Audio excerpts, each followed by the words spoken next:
Okay, I think that this is recording. I never know for certain with this. I believe, yeah, that this is. Let's take a look at, let's make a videotape of our solutions to this homework 4. I did post I typed up solutions, but some students may be having some difficulty. So I thought we'd go through these. They want us to solve this equation. I have a quadratic equation. I have three terms, x squared, the negative 3x, and the minus 10 are the terms to this equation. We refer to this equation as a quadratic or a second degree equation, and that's based upon that the biggest exponent on the variable in this equation is 2. We're going to solve this excuse me, by the factoring, but if at times if we can't factor, it doesn't tell us that we could use the quadratic formula. In fact, sometimes they expect us to. All right, and some of these I'm sure that we have to use the quadratic formula, but for this one we'll factor. So in Algebra 1 class, they taught us an X method to where, let me come in and get just the equation.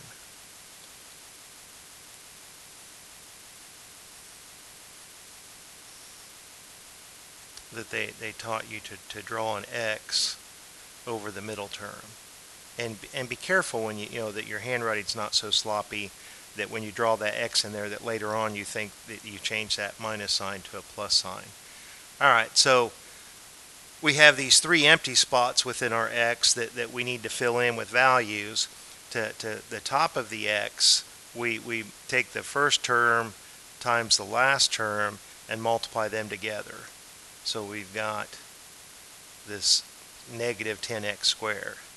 And now the portion of it they call trial and error, because what we're trying to do is come up with two numbers that when multiplied together give us this top value in the X, but when added together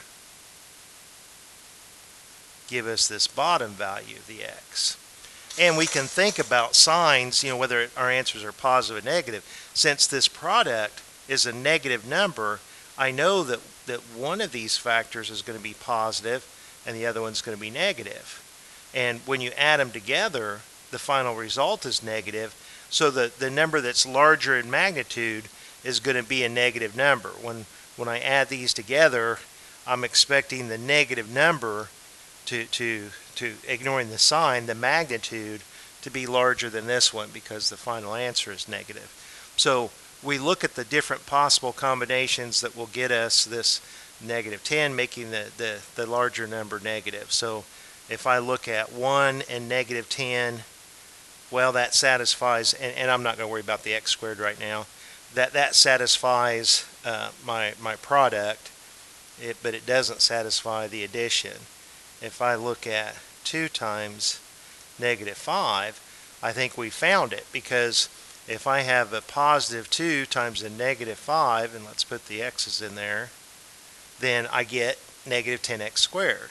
If I have a 2x plus a negative 5x, I get a negative 3x. So we have found the inside entries into our X. Now, let's erase this work down here.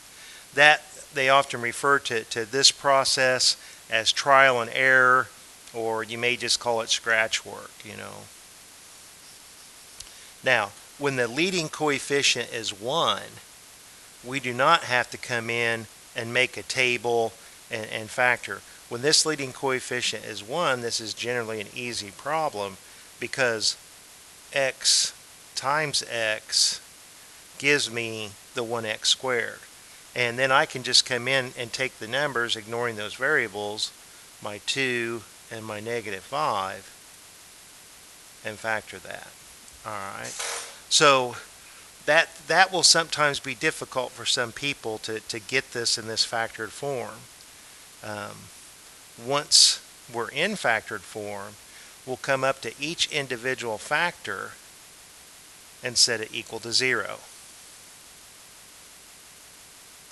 So we know that -2 plus a +2 add up to 0. The algebra to demonstrate that is to subtract 2 from each side of the equation, and the +2 and -2 cancel each other out, and we just have x is equal to, well, 0 minus 2, -2.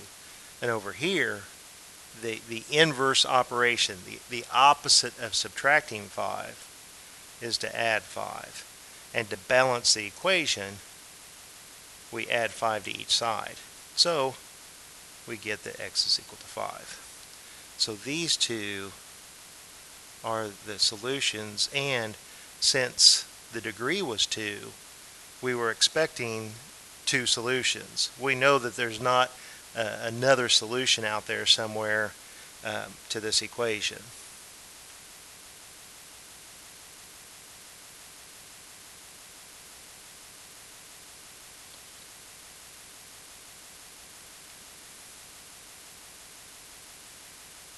So here, with this leading coefficient not being a 1, this might be a little bit more of a challenging factoring problem. There's no guarantee when I first look at it that I can factor it. So for some people, since it doesn't say that you have to solve by factoring, you might want to jump in and use the quadratic formula.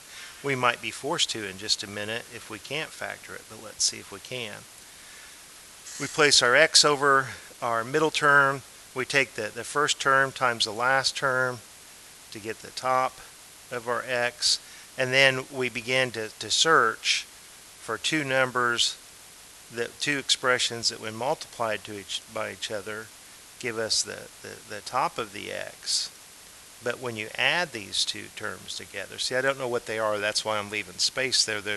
That's a question mark. I don't know what these are yet, but I know that there's two terms that we're going to want to add together to get that middle term of -5x.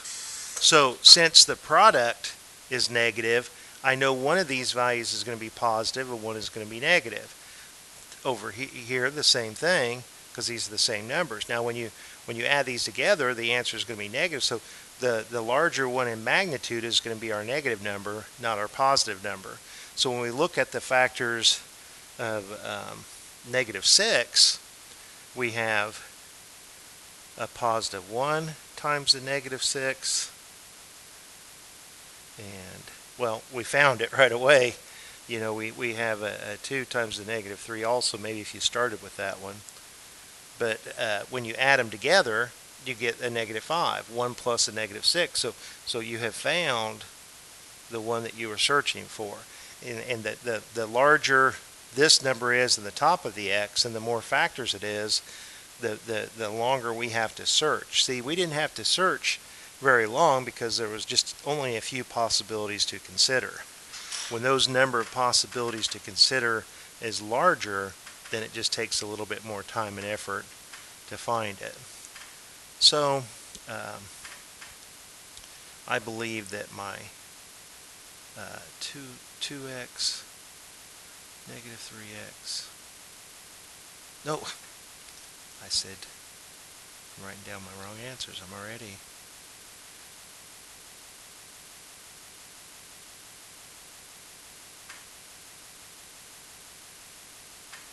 Alright, so there I have filled out my x. This time, with the leading coefficient of 2, I suggest that we put the information in the body of a table. The first term and the last term go along one diagonal in my table, always. And now, along the other diagonal, it's the two values that I found in my x, from my trial and error. And along the diagonal, those are interchangeable. I could have the -6x here and the 1x, and I'm going to get the same answer. So if I look to see what's common along these two guys, well, this one is missing an x, and the only number that divides both of them, say, is 1. The only integer that divides both of them is, say, is 1. Now here, I can see that negative 3 divides the negative 6. The greatest common factor there is negative 3, and I can check that. 1 times negative 3 is negative 3. When I look horizontally here, these are both even numbers, so 2 divides both of those numbers, and I have a variable there. And I can check that 2x times the negative 3 is negative 6x. So I need to find the value that's up here. Well, the 2 and 1 are prime with respect to each other. They only have a common factor of 1, but this has an x in both places, and 2x times 1x is 2x squared. So hey, we found it. And along the outside there, we come back up, and instead of having these three terms, this trinomial, we know we can rewrite it as 2x plus 1 and x minus 3. Alright, so let's move our table out of the way, if I can.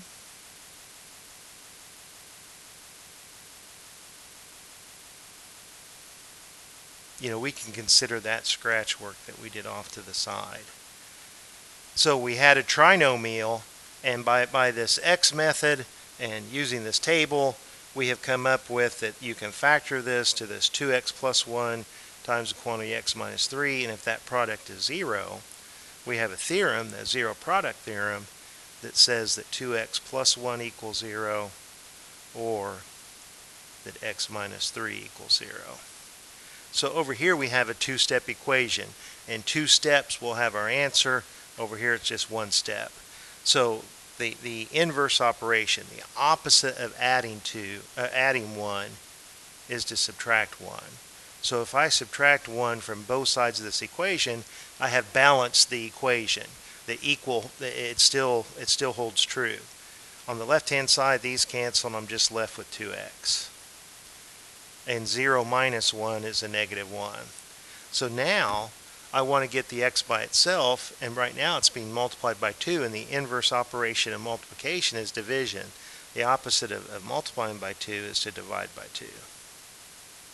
And 2 divided by 2 is 1, so those cancel, and we have x equals negative 1/2 as one solution to this equation. Now over here, if I add 3 to both sides, on the left-hand side, I'll just have x. And on the right-hand side, 0 plus 3 is 3. So those are our solutions, negative 1/2 and 3. If you plugged in, let x be negative 1/2, and did this arithmetic on a calculator, you'd get 0. If we have 2, now we'll need parentheses around our negative 1/2 because it's being squared.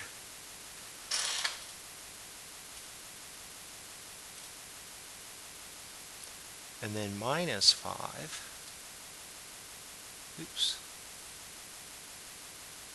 times this negative 1/2,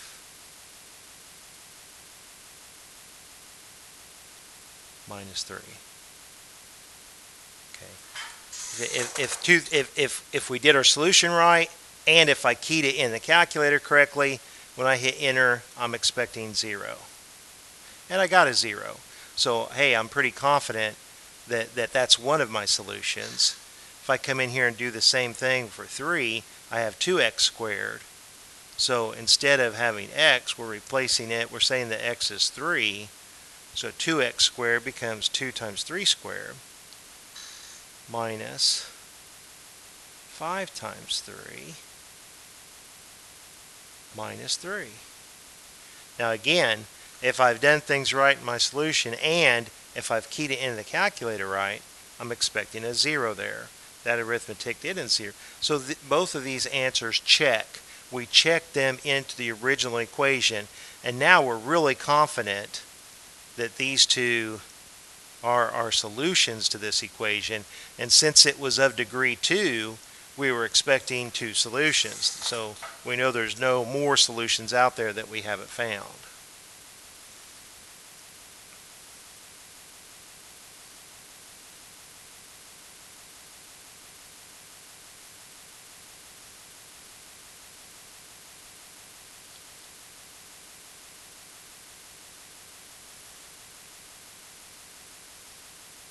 So we have a quadratic equation, but it's not written in descending order. We don't have it in a standard form.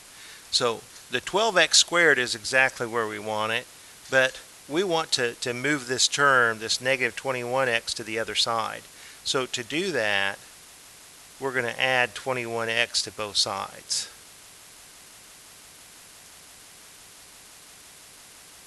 So on the right hand side, those guys just cancel each other out, the negative and positive.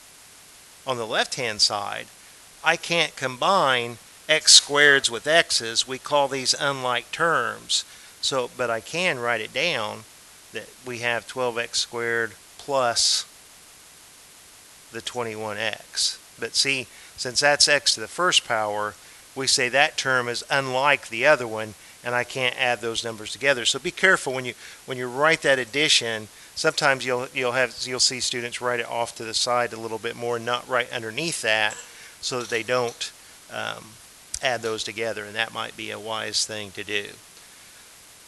Here we want this to be a 0, so we're going to subtract 6 from the right hand side, and to balance the equation we're going to subtract 6 from the left hand side. And again, since these have x's in and this doesn't, I can't combine these. These are unlike terms. So I have 12x squared plus 21x minus 6, and these guys add up to 0. They cancel each other out. So now I have an equation that I can start to work with. Let's get rid of this stuff. You have that written down if you, or at least you've seen it, or you can rewind the video. But before I jump in and try to factor or try to use the quadratic formula, there's one thing I notice, that all of these numbers are divisible by 3. So if I divide every term by 3, and if I'm doing that on the left-hand side, I have to divide every term by 3 on the right-hand side, that these numbers become smaller. And when they become smaller, they just become easier for me to do arithmetic on. 12 divided by 3 is 4x squared. 21 divided by 3 is 7. And the negative 6 divided by 3, negative 2. Now, 0 divided by 3 is just 0. So now I have a new equation. It looks different than the original, but they have the same solution set. The answers that will make this equation a true statement are the same values of x that will make this a true statement. So we're ready to try our x method. We know, however, that if it can't be factored, that we could use the quadratic formula. The quadratic formula always works, even when you can factor it. But sometimes the factoring is a faster solution. Let's multiply the first term times the last term, negative 8x squared. So then you have to begin to think, what two numbers multiply together to give me the negative 8x, but add to give me 7x? And through scratch work, through thinking about it, hopefully you can come up with that a positive 8 times a negative 1 gives me the negative 8, and 8 plus a negative 1 gives me a positive 7. So I found that. Now, with my leading coefficient at 4, I'm going to have to make a table.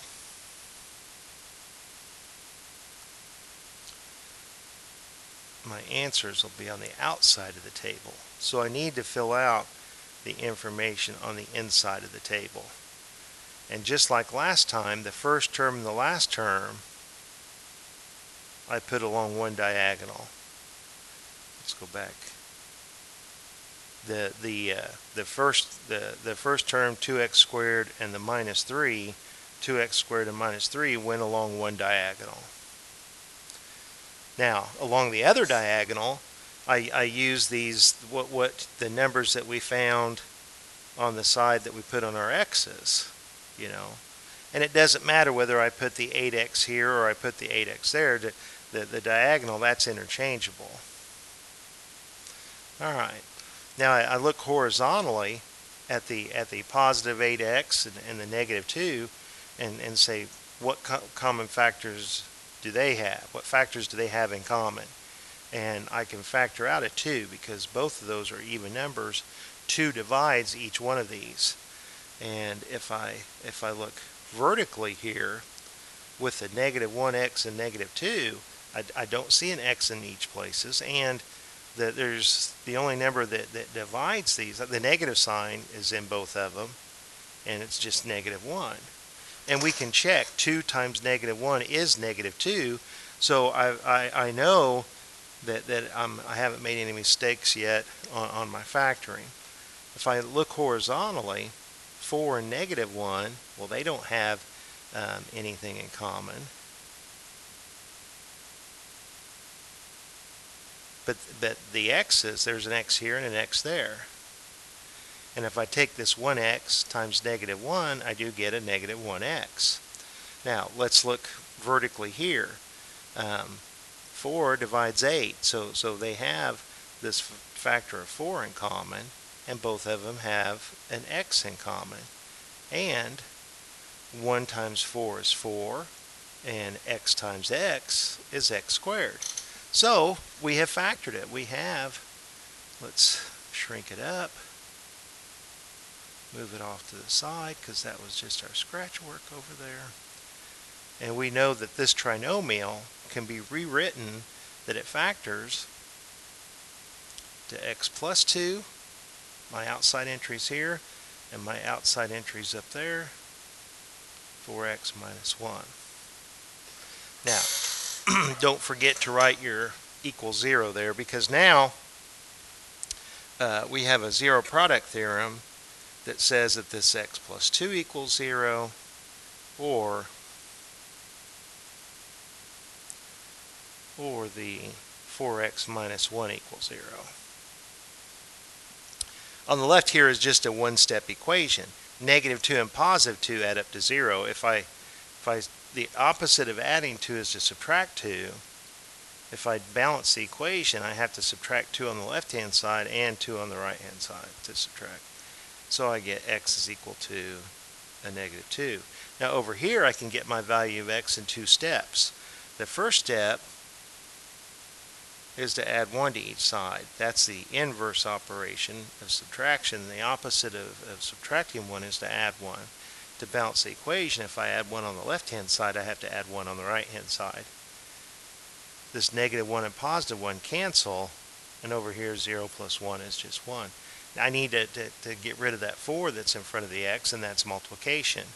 The inverse operation of multiplication is division. So the opposite of multiplying by 4 is to divide by 4. So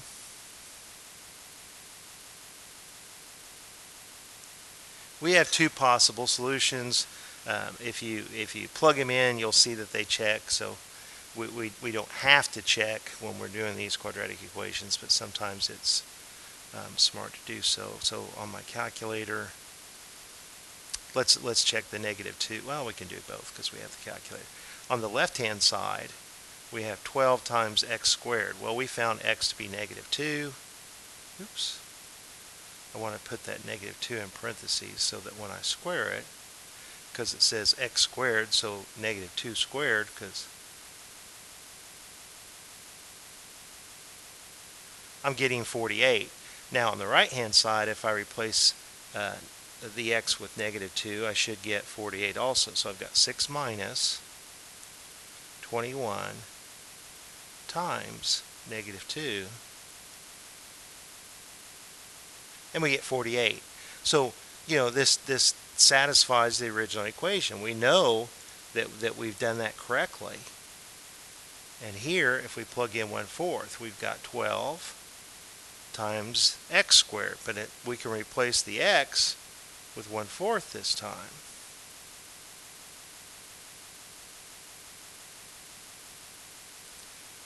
And then, so the left-hand side is 0.75, 3/4, and on the right-hand side,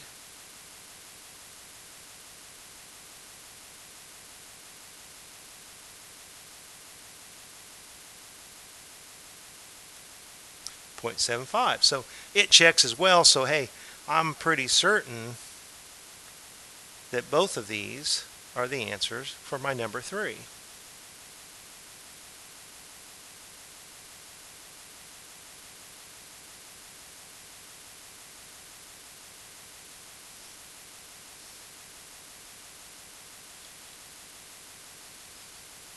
So here we have a quadratic equation.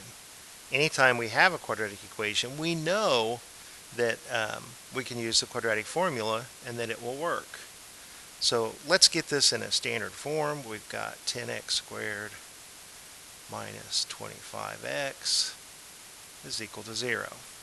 Now, I see two possible ways that I can proceed here. I can factor this left-hand side by just looking at these two terms. Well, I see three ways. Or I could write 10x squared minus 25x plus 0 and do my x method. Or I could do the quadratic formula. I could, I forgot my 0. A is equal to 10, B is equal to negative 25, and C is equal to 0. And probably most of the students in the Algebra 2 would use the quadratic formula because they know that it will work and you've practiced doing it so much. But if you have good factoring skills, this will be a shorter solution if you can factor this. So I see not only that x is common to both sides, but I see that 5 divides both of these numbers, that I can write 5 times 2 for 10. And then I can write 5 times 5 for the 25. So what I see that the two terms have in common is a 5x, leaving me with a 2x. 5 times 5 is 25, x times x is x squared, minus, well, I pulled out the 5x, so I just have this 5. All right.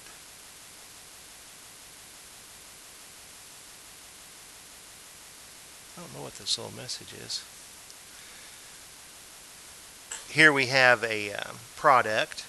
So by the zero product theorem, either the first factor, 5x equals 0, or 2x minus 5 equals 0. So here we have multiplication. The inverse, the opposite of multiplying by 5 is to divide by 5. The 5 divided by 5 gives those cancel, and I just have x, and 0 divided by 5 is 0. And over here is a two-step equation. The first step is to, what's the opposite of subtracting 5? Well, to add 5. So we add 5 to each side of the equation. The positive 5 and negative 5 cancel, and I'm left with 2x is equal to 5. Now, I've got to get x by itself. Right now it's being multiplied by 2. The inverse operation of multiplication is division. The opposite of multiplying by 2 is to divide by 2.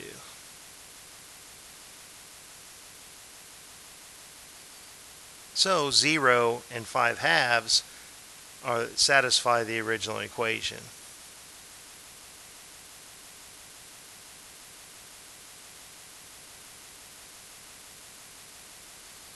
All right, let's go on to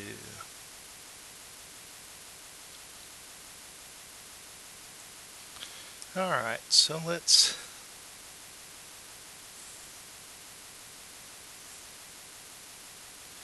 now here I believe that if we try to factor this by the x method, we won't be able to do it, and we'll have to use quadratic formula.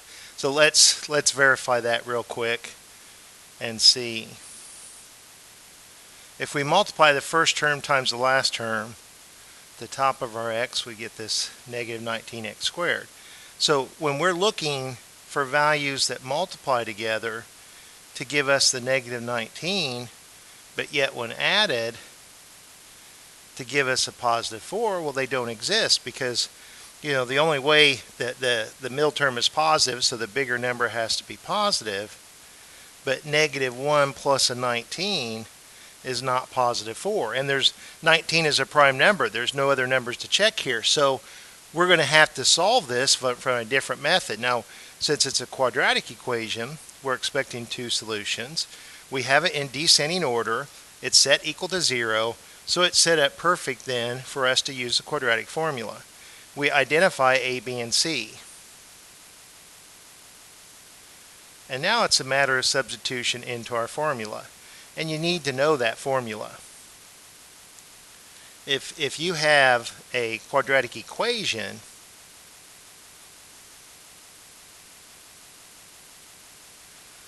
the answers to this, the solution set, is given by the quadratic formula. This is the quadratic equation. This is the quadratic formula. In the numerator, you take the opposite of b. It has two.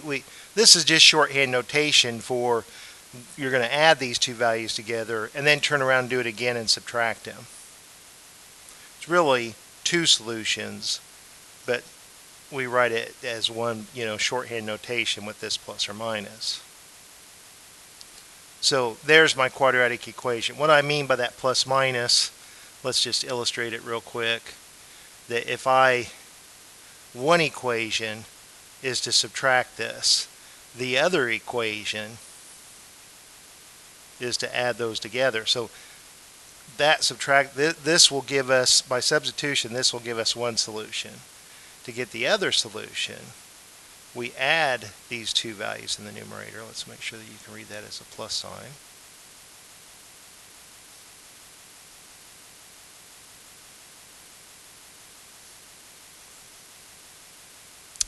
But rather than writing those out twice, what people do is just use a shorthand notation, because these are identical except for, the operation, except for the sign. This one's subtraction and that one's addition. So they'll just say, hey, we'll combine these two, and shorthand notation, we'll put plus or minus, and this splits into those two equations, and people pretty much understand that without too much difficulty. So here is our formula. Now, through substitution, we want to apply it to this problem. So this is a fraction, so I create a fraction. My denominator is the easiest. 2 times whatever a is 1. 2 times 1 is just 2. Now, in the numerator, this first term is the opposite of b. The opposite of 4 is negative 4. Then comes a plus or minus. And here's the most complicated part of the quadratic formula, the square root. And what's underneath this square root is called the discriminant. Sometimes you calculate just that, and then from that you can describe the numbers that we're going to get in our solution. So it says it's a subtraction underneath that radical, and the first number is b squared, b times b. Well, 4 times 4 is 16. And like I say, it's a subtraction problem. It's minus. This number is always 4. And then we look at what a is. Well, a is 1. 4 times 1 is just 4. And a lot of times people like putting it in there, though. And then the c is a negative 17. All right.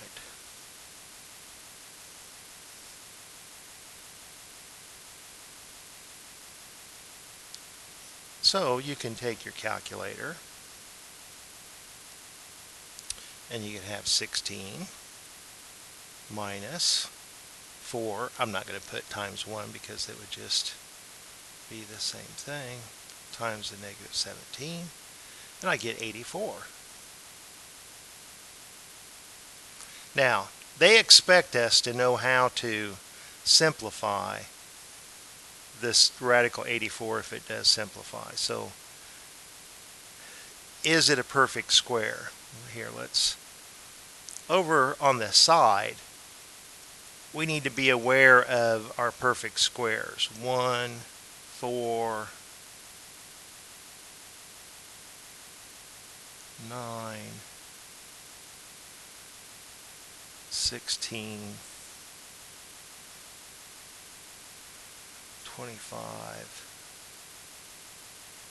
36, 49,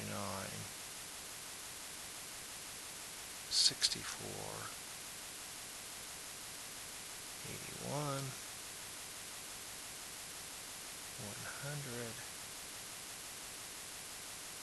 101, 121, 144, 169, and so on. Okay, so and you can, like I say, you can quickly use a calculator to check me on that. 13 squared is 169, or 11 squared, oops, is 121. Now, of all these numbers, are there any of them in that list that divide 84? Okay, so, well, one does. We're typically not, I wrote that just to establish the pattern. We're typically not interested in dividing by 1 because I know I'll get the same thing back. So 84 divided by 4. And it does divide it. I don't get a decimal. But the thing is, I don't want to stop right there. Is there another number in this list that's larger that also divides 84? So let's go through and check these. If I divide it by 9, I get a decimal number. So I'm not going to use that to remember. Our goal is to evaluate, to simplify the square root of 84. All right, so what about 16? If I have 84 divided by 16, nope, it doesn't. And 84 divided by 25, that's not going to either. And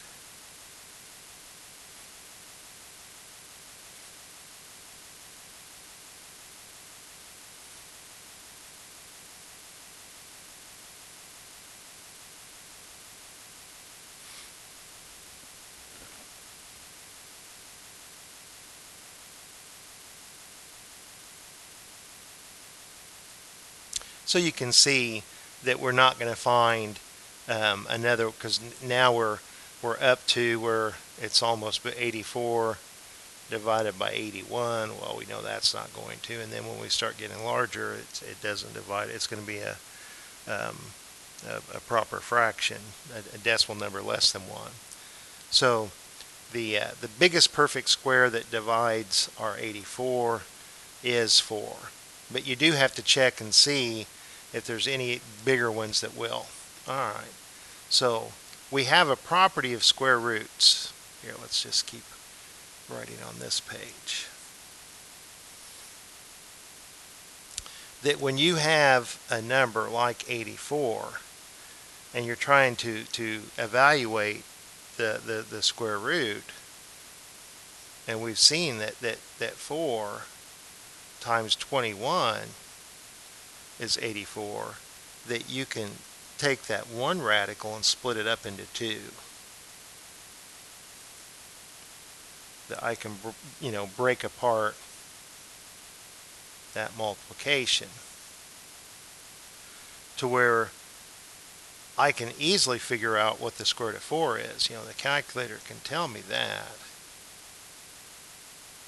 Although I should know it, that the square root of 4 is 2. But the square root of 21, it's a decimal number. It's not an integer value.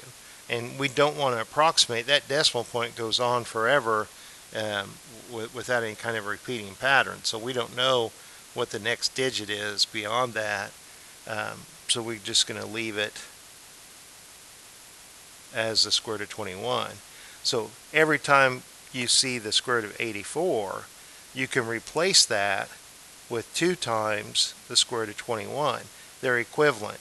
If you take the square root of 84, and if you have 2 times the square root of 21, you see how the calculator's telling you that at least to 9 decimal point numbers that these are the same. So we can conclude from our arithmetic that it is exact, that these are equal to each other. So let's come back to here and see what does that do for us. Well, we've got -4 plus or minus, and we can replace the square root of 84 with 2 times the square root of 21. Now, Here we have two terms, and each one of these terms is being divided by the number 2. We have just a single fraction here, and we can split this up into two fractions. We can take the -4, and we need to divide it by 2, and the plus or minus, then this guy, the 2 over 2 times radical 21, it gets divided by 2. If you're going the other way, you have a common denominator, and that's how you could condense that to a single fraction. All right, so we're ready for our final answer. Excuse me. -4 divided by +2 is -2. Plus or minus, well, the 2's cancel each other out. And that's the solution we get for number 5. We couldn't factor it, and that makes sense because we have a radical in our answer. And if we had answers like 2 or 3, we could have looked back and go, oh, hey, I could have factored. I just didn't see the right ways to put the x to finish the x. All right. Let's come in and take a look at number 6.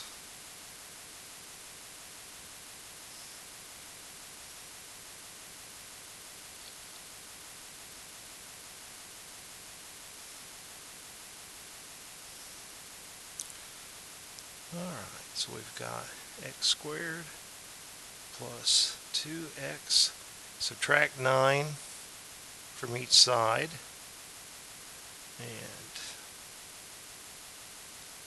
you now have it in a standard form. And we first say, well, can we factor this? Is it possible to apply our x method? And you quickly find out that you can't, because when you're trying to multiply two numbers that give you a negative number and add together to give you a positive number, the bigger number is going to be positive. Yeah, it's true that +9 times -1 is -9. But when you add those guys together, you don't get 2. When you take 2 plus a -1, you get 8. That's not equal to 2. If you try other numbers,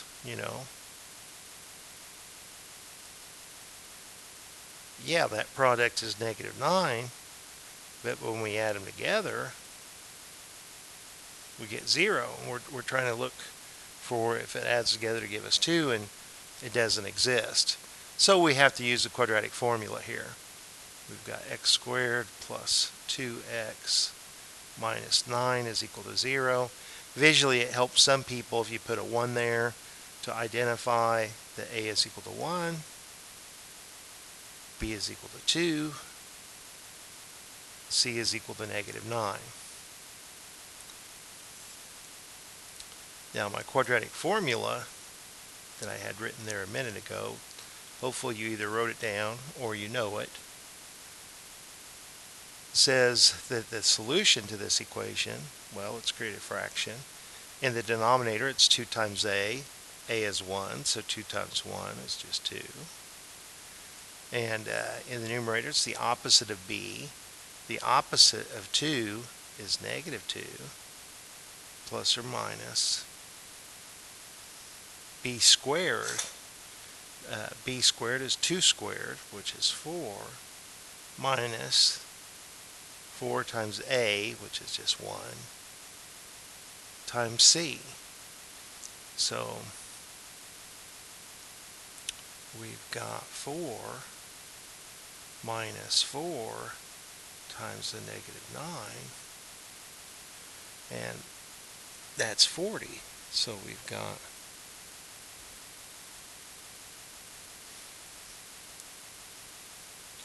but we need to think about 40 and come over here and again think about our, is there a perfect square that divides 40? So right away we see that 4 is also, that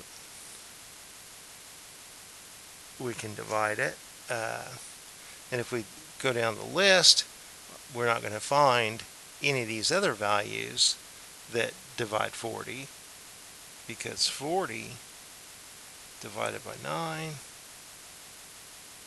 40 divided by 16, and so forth. You're not going to find, they're always going to be decimal numbers. So again, 4 is the one to use. So we're trying to simplify the square root of 40, and we know that we can rewrite 40 as 4 times 10. And there's a property of square roots that says when you have a product that you can break it apart and take the square root of each individual factor.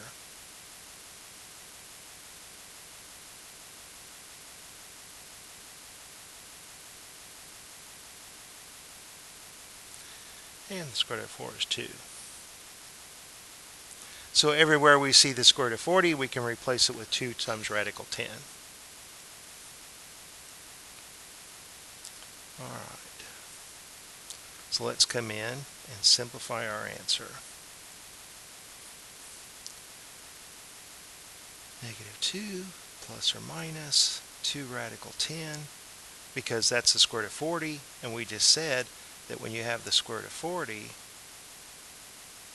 you can replace it with 2 times radical 10. All divided by 2.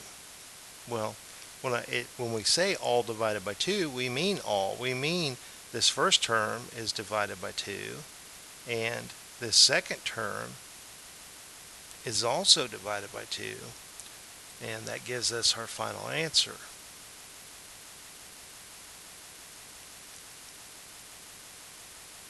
The -2 divided by +2 is a -1.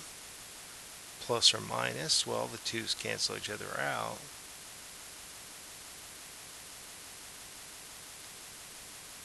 And I get that.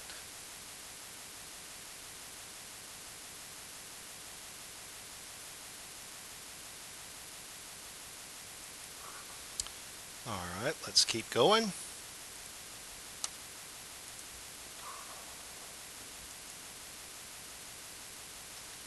With number 7.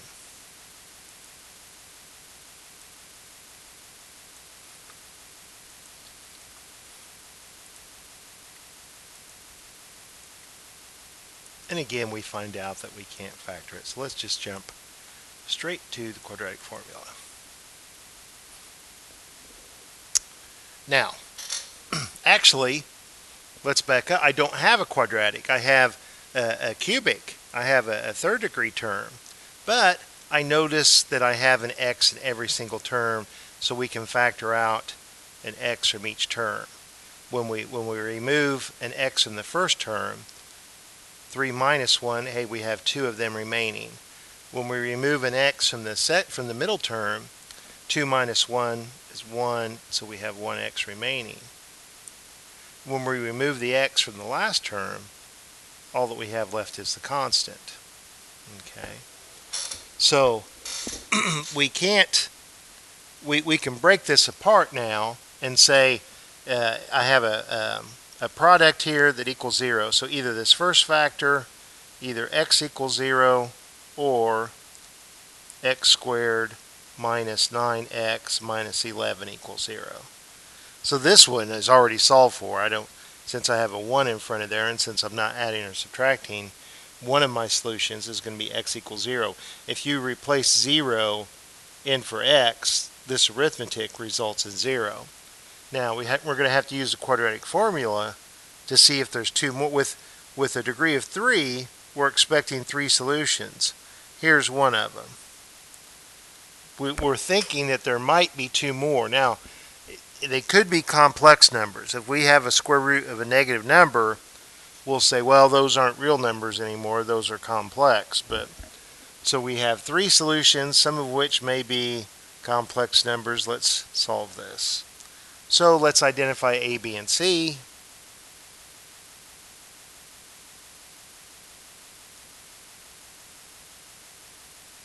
And plug it into the quadratic formula.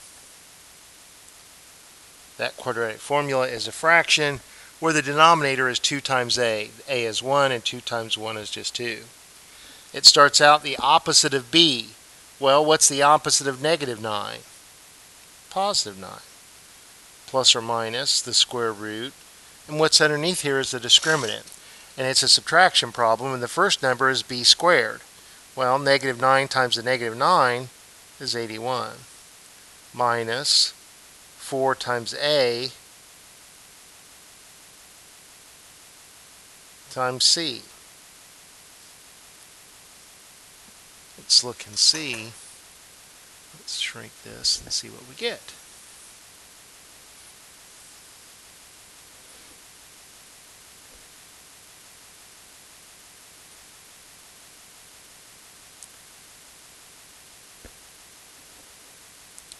(81) minus 4 times, well, we know that the times 1 isn't going to affect anything, times negative 11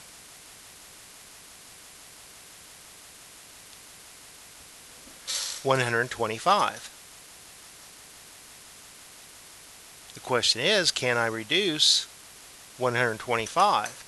Can I come back to my list of perfect squares, and among this list, is there one that divides 125? I don't know yet if it's 4 like the last two have been.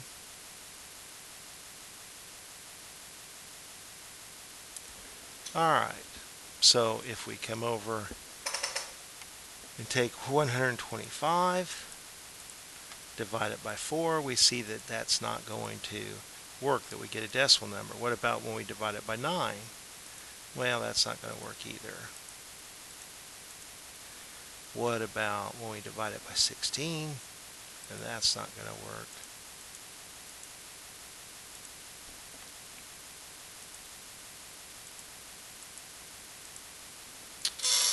And what about if we divide it by 25? And here we suspect that it will work.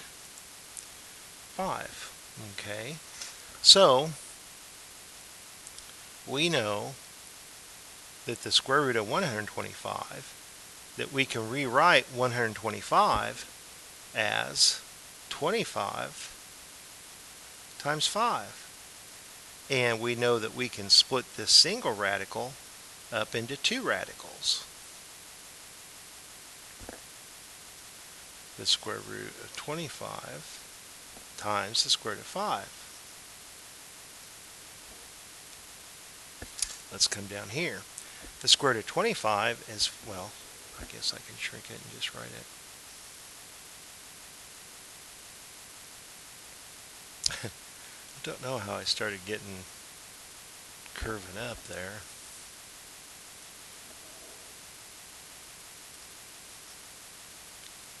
And so everywhere we see the square root of 125, we can replace that with 5 times the square root of 5.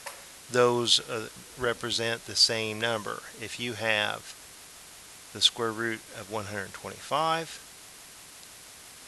our approximation of that as a decimal, that 11.180, let's come in and take 5 times the square root of 5, and we get the same value. So they look different, but they're equivalent to each other. Alright.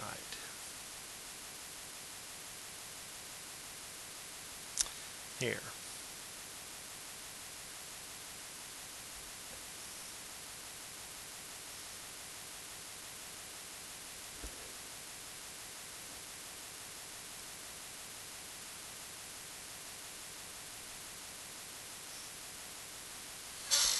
We can replace the square root of 125 with 5 radical 5. Now this time, 2 doesn't divide it. You know, I could separate it into two fractions if you'd like, but this time we can't reduce this any further.